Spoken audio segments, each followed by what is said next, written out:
So question 4. Tick whether the following items are found in user documentation only, technical documentation, or are found in both.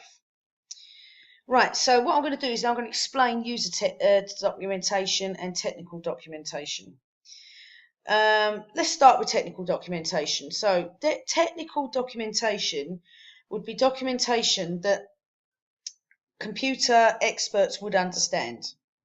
They would be aimed at expert users and not users that are casual or non-experienced users of computers.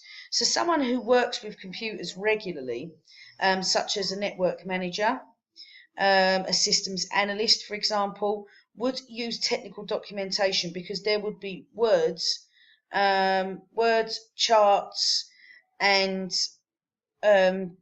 graphical images, for example, that a regular user wouldn't quite understand. Now, user documentation would be aimed at the person that is going to use the computer.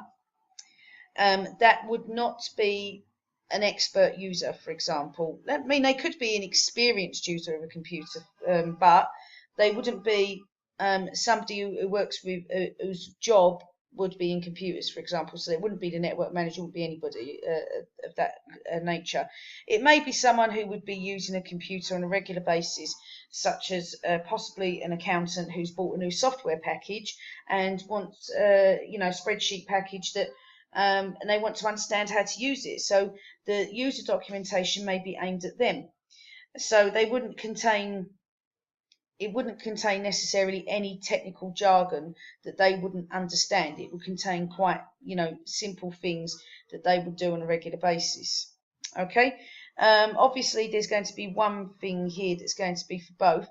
Either way, each documentation is to suit the purpose of the computer system. So I think that gives you a clue right there.